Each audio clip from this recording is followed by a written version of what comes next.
निकले खोदू जो कुओं नहीं सरिता निकले। शब्द एक शोधू तो संहिता निकले, खोदू जो कुओं नहीं सरिता निकले। साव अलग तासीर से आ भूमिनी कहीं महाभारत वावो ने गीता निकले। साव अलग तासीर से आ भूमिनी कहीं महाभारत वावो અને ગીતા નીકળે। જનક જેવા જો આવીને હળહાકે, જનક જેવા જો આવીને હળહાકે તો હજી આ ભૂમિમાંથી સીતા નીકળે, તો હજી આ ભૂમિમાંથી સીતા નીકળે।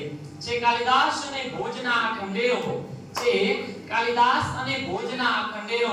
જરીક ખોતરો ત્યાં આખે આખી કવિતા નીકળે, જરીક ખોતરો ત્યાં આખે આખી કવિતા નીકળે।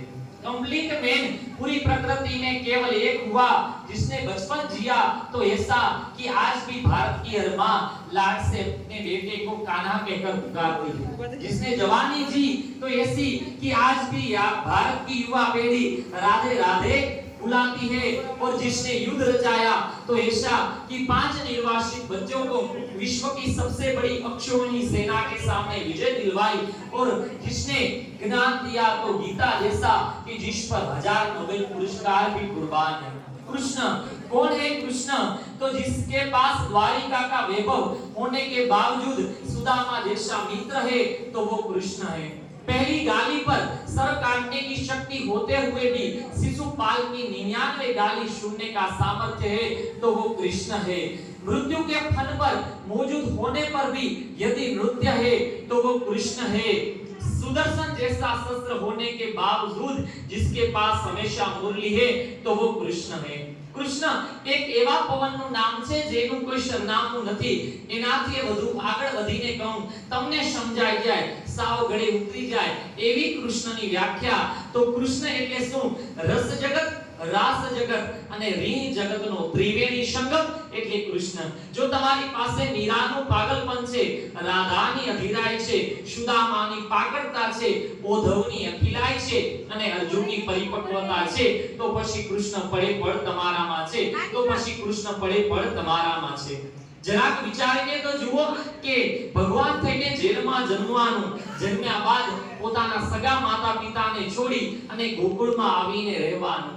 ગોકુળમાં પોતાના જે પાલક માતા પિતા છે એની સાથે લાગણી બંધાય, એની સાથે માયા બંધાય અને ઓછીતાનો એક દિવસ કોઈ આવી અને કહે આ તમારા માતા પિતા નથી, એ જ ઘડીથી પોતાના માતા પિતા, પાલક માતા પિતા નંદ અને યશોદાનો ત્યાગ કરવો, પોતાનો જે પ્રેમ છે, પ્રથમ પ્રેમ જીવનનો રાધા મળવાનો હોય એનો ત્યાગ કરી અને છેક મથુરા પહોંચી જવાનું। મથુરા મામા કંસનો વધ કરવાનો, મામા કંસનો વધ કર્યા પછી મથુરાની ગાદી ભોગવવાની હોય એનાથી પહેલા તો સાંદીપની ઋષિના આશ્રમમાં અભ્યાસ માટે ચાલ્યા જવાનું। સાંદીપની ઋષિના આશ્રમમાં સુદામા જેવો મિત્ર મળવો, સુદામા જેવો ભાઈબંધ મળવો અને થોડાક જ સમયમાં એ સુદામાને છોડી અને ફરી પાછું મથુરા આવવાનું। ખરી ઠામ થઈ અને બેસવાનો વખત આવે એ પહેલા તો મથુરાની પ્રજાને વારંવાર હેરાન થતી અટકાવવા માટે રણ છોડીને ભાગવું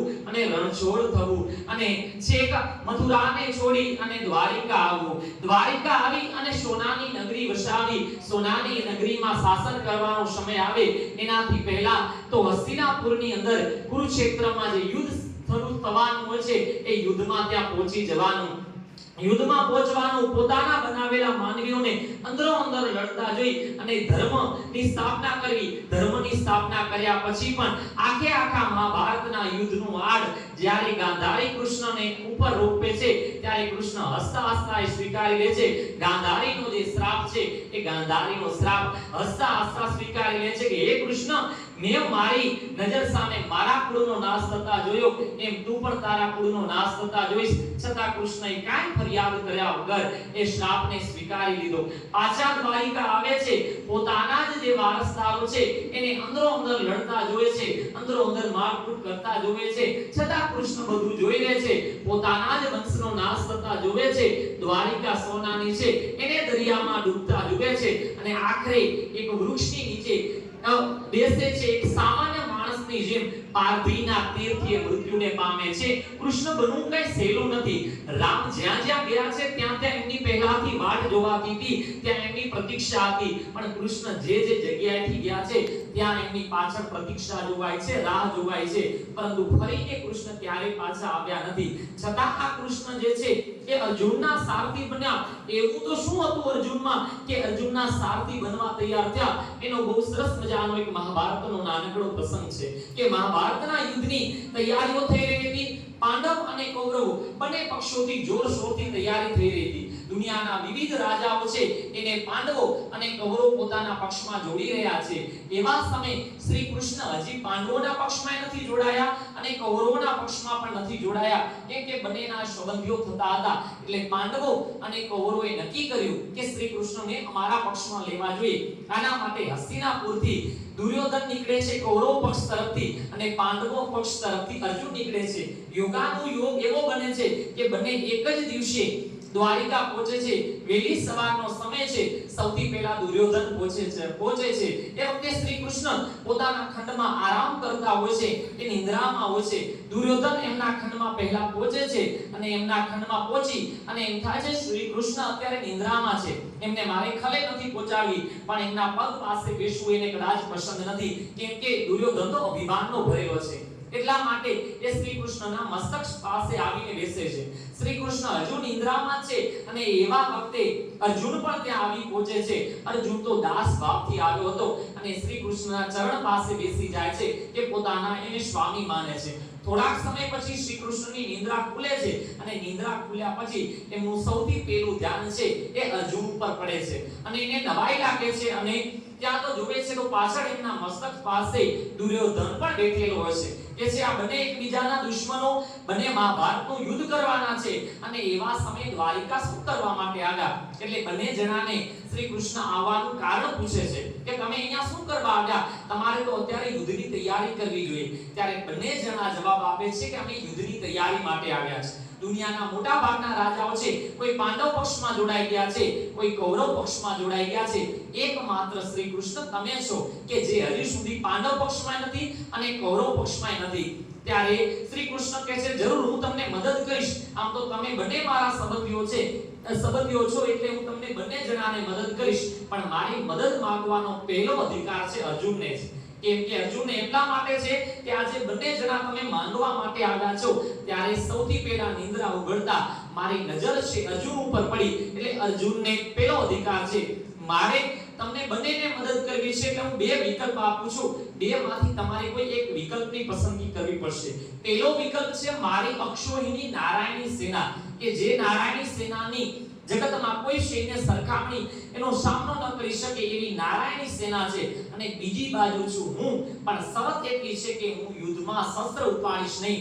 આ વાતની દુર્યોધનને ખબર પડી એટલે દુર્યોધન અંદરથી ઈર્ષાથી સળગી ઉઠ્યો કે જરૂર આ મદદ માંગવાનો પહેલો વારો અર્જુનનો છે અને અર્જુન આ નારાયણી સેના માંગી લેશે પછી શ્રી કૃષ્ણ તો મારા કાંઈ કામના નથી. શ્રી કૃષ્ણ કદાચ યુદ્ધમાં શસ્ત્ર ઉપાડત તો કાંઈ કામ આવત, પણ શસ્ત્ર ઉપાડી ન શકે એ શ્રી કૃષ્ણ મારા કાંઈ કામના નથી. એને અંદરથી તો ઘણી ઈર્ષા થઈ પણ કાંઈ કરી શકે એમ નહોતા. અને એવા વખતે છે અર્જુનને પહેલું માંગવાનું મદદ મળી તો અર્જુન છે માંગતા કહે છે કે હે વાસુદેવ, મારે તમારી નારાયણી સેના નથી જોતી, મારે તો તમે જો છો મારા પક્ષમાં તમે આવી જાઓ એ જ મારા માટે જોઈએ છે. અને આ વાત દુર્યોધન સાંભળી એટલે દુર્યોધનને થયું કે હવે અર્જુનની હાર નિશ્ચિત છે.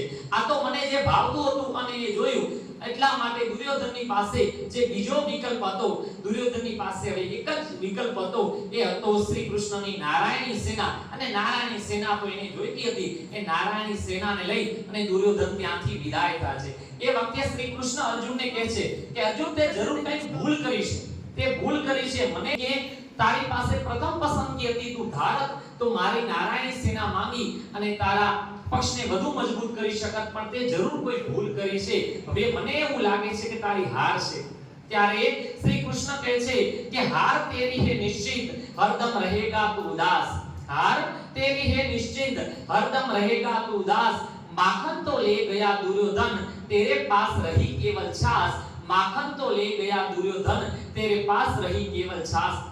એ વખતે અર્જુન જે જવાબ આપે છે એ જવાબની અંદર આખા મહાભારતનો સાર રહેલો છે કે આવડી બધી વિશ્વની શક્તિશાળી સેના હોવા છતાં અર્જુન શું કામ વિજેતા બન્યો. અર્જુને કીધું કે હે વાસુદેવ, તમે ભલે મને એમ કહેતા હો કે માખણ છે દુર્યોધન લઈ ગયો, મારી પાસે છાસ રહી, પણ તોય એટલું હું કહી શકું કે આજ ત્રિભુવનનો નાથ આવે ને તો હવે મને હરાવી શકે એમ નથી, કેમ કે મારા પક્ષે શ્રી કૃષ્ણ છે. જીત મેરી હે નિશ્ચિત, દાસ कैसे हो सकता है उदास. जीत मेरी है निश्चित, दास कैसे हो सकता है उदास.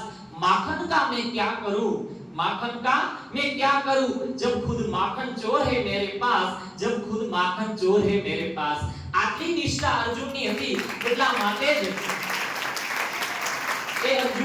અર્જુનની એટલી નિષ્ઠા હતી કે જેના કારણે શ્રી કૃષ્ણને પણ એના સારથી બનવું પડ્યું. શ્રી કૃષ્ણ ઉપર તો જેટલું વક્તવ્ય રજૂ કરીએ એટલું ઓછું છે, પરંતુ અંતે મારી વાણીને વિરામ આપતા એટલું કહીશ કે જો તમારી પાસે મીરાનું પાગલપન છે, જો તમારી પાસે રાધાની અધીરાઈ છે, જો તમારી પાસે સુદામાની પાકળતા છે અને જો તમે અર્જુન બનવા તૈયાર છો, તો શ્રી કૃષ્ણ તમને આજે પણ મળી રહે છે.